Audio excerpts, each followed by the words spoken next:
Bonjour tout le monde. Bon, alors comme vous l'avez compris, aujourd'hui on va faire une petite vidéo sur l'installation photovoltaïque. On en profite du beau temps pour faire ça. C'est quand même plus sympa. Déjà quand on peut voir les panneaux. Alors c'est une installation qu'on a fait nous-mêmes. On a commandé un kit chez What You Need qui sont vraiment top. Hein. Ils me répondaient même le dimanche quand j'avais des problèmes et Dieu sait que j'en ai eu des problèmes parce que j'étais pas doué au départ. On a donc 8 panneaux au total qui font chacun 300 watts. Donc pour les poser en haut, puisqu'on est sur une maison qui a quand même 2 étages, nous on a fait le choix de louer une nacelle. Alors, je pense que c'est ce qui avait de plus prudent. L'échelle ça aurait fait aussi, hein, mais les gars qui font la plomberie et qui ont fait l'installation du conduit, bon ils y sont allés comme ça eux, hein.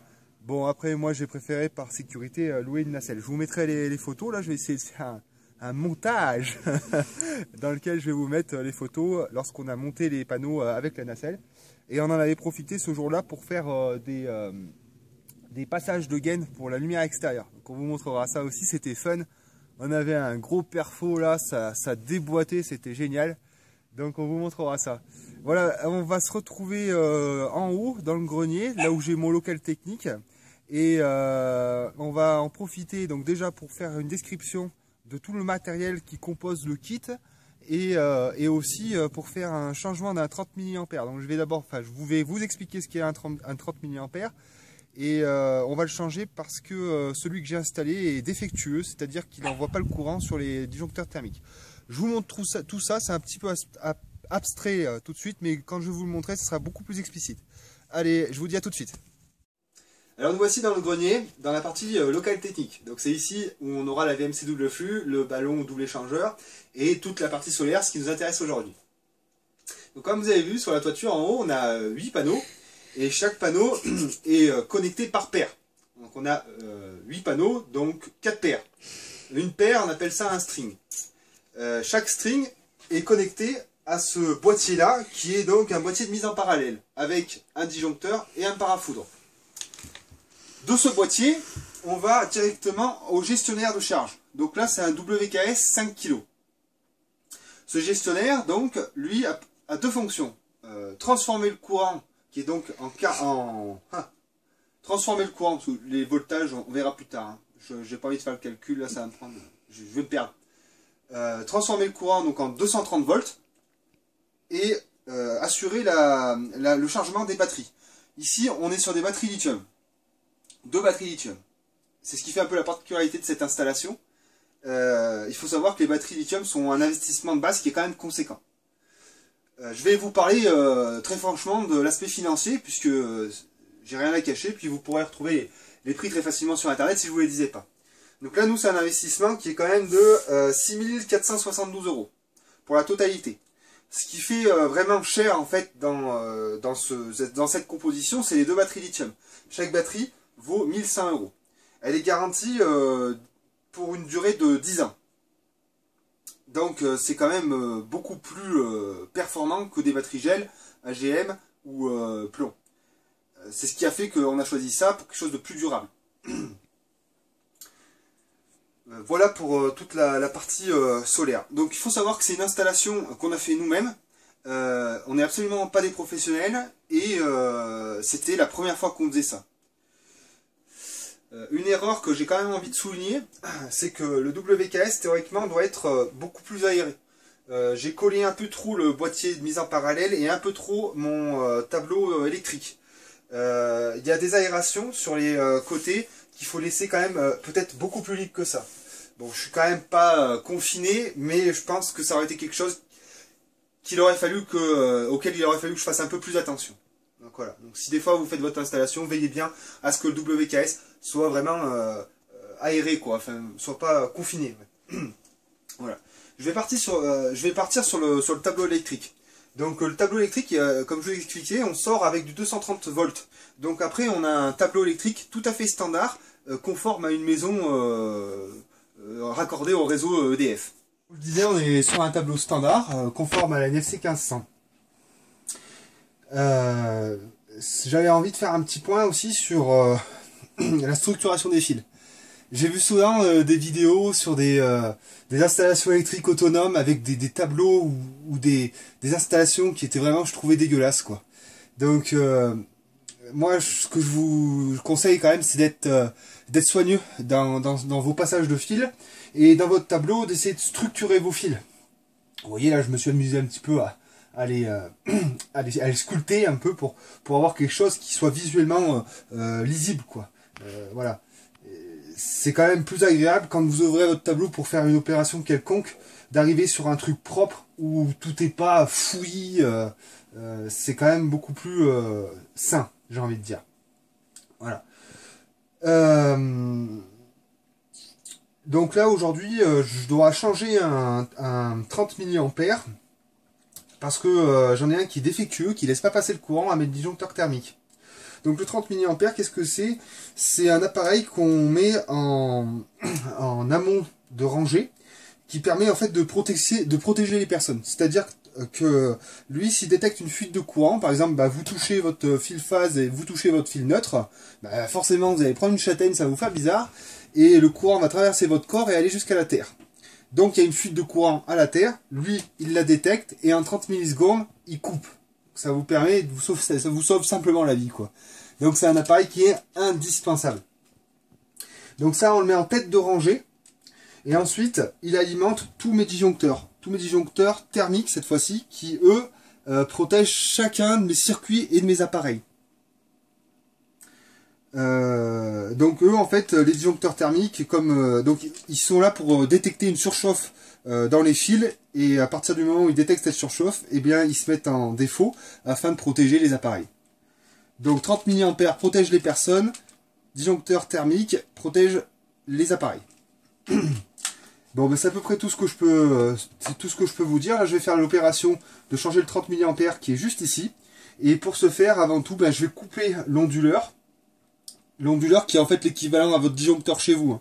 Donc si vous faites disjoncter, vous aurez le même résultat que moi.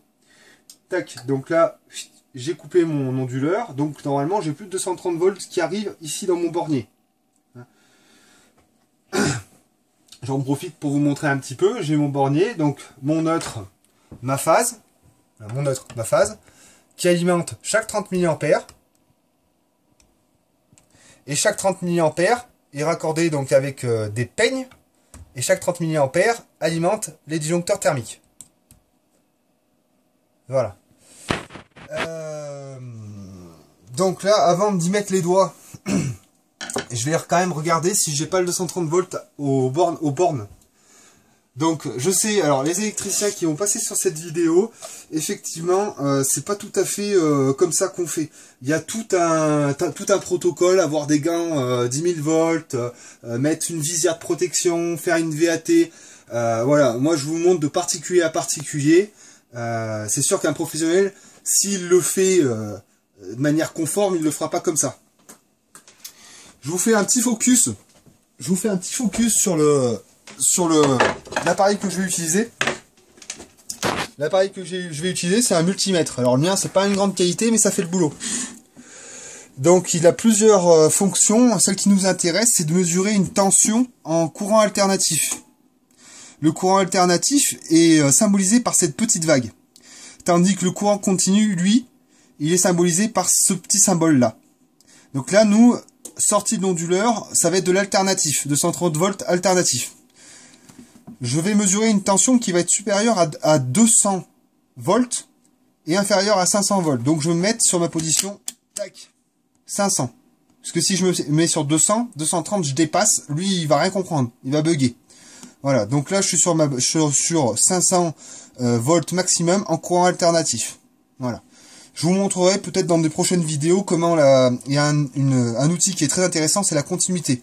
Je vous en parle peut-être en fin de vidéo, ou je vous en parlerai dans une autre vidéo, mais c'est vraiment très intéressant pour les dépannages. Donc là, je vais vérifier si j'ai de la tension au niveau des bornes, pour savoir si je peux intervenir en toute sécurité sur mon tableau. Donc là, je vais appliquer sur mon neutre et sur ma phase. Tac. Et là, je vois 0 volts. 0 volts, j'ai pas de tension. Donc on est bon, je peux y aller. Donc ce qui nous intéresse, comme j'expliquais, c'était de virer ce 30 mA pour le remplacer par ce 9. Donc allez, c'est parti, je vous ferai ça en accéléré.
Hop.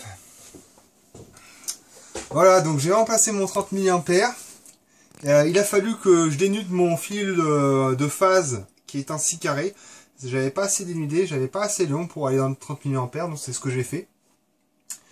Et puis ensuite, donc j'ai tout revissé. Donc je me fais plus avoir parce que quand j'avais fait la formation en AFPA pour devenir électricien, la première fois que j'ai fait un tableau, alors mes fils étaient passés n'importe comment, c'était vraiment une pelote de laine et j'avais pas vraiment bien serré. Et mon formateur est arrivé et il m'a dit t'as fini? Je lui ai dit bah oui oui c'est bon ça marche quoi. Et puis il est arrivé et puis il a tout pris les fils comme ça, il va tout arracher. Il m'a dit c'est de la merde, on recommence. Donc maintenant je mets mes fils correctement et je les serre vraiment bien, faut bien les serrer, hein. N'hésitez pas à y aller quoi. Et surtout structurer et faites quelque chose de propre. Notre conseil aussi, faites en sorte de bien repérer ce que vous branchez sur quoi. Hein, vous voyez, nous, on a utilisé des petits logos qui sont fournis avec le tableau électrique. Hein, tous les circuits sont bien repérés. On sait exactement quoi et quoi. Hein. Donc ça, vraiment, faites-le. Surtout si vous faites une installation neuve, faites comme ça, repérez. Et puis en plus, ça vous permettra de couper un circuit pour travailler dessus, indépendamment du reste, quoi. Vous serez pas obligé de tout couper pour travailler, quoi. Il nous reste plus que installer donc ce circuit qui sera la haute. On l'a pas encore mise, il faut qu'on installe ce disjoncteur thermique. Bon, on verra ça un autre jour. C'est pas dans ce qu'on va faire aujourd'hui. Voilà, j'espère que cette petite vidéo vous aura plu, que vous aura appris quelques trucs. Un autre détail aussi que j'ai pas montré, c'est qu'on a mis un extincteur juste à l'entrée, ici, là. Un petit extincteur. Si des fois on a un problème, et bien c'est à disposition, il est directement à l'entrée, on le saisit, et puis on envoie la sauce, quoi. Si des fois vous en achetez un, prenez-en un bien qui est fait pour l'appareillage électrique. Ils ont différentes normes et il faut vous intéresser à ça. Voilà. Et ben écoutez, si vous avez des questions, je me ferai un plaisir d'y répondre. Et puis je vous souhaite une très très bonne journée et merci d'avoir suivi ça. Allez, au revoir.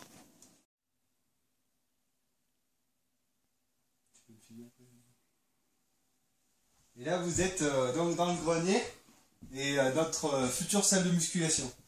Parce que c'est une de notre passion, on est très sportifs. Et tout cet espace, eh bien, ce sera pour soulever de la fonte.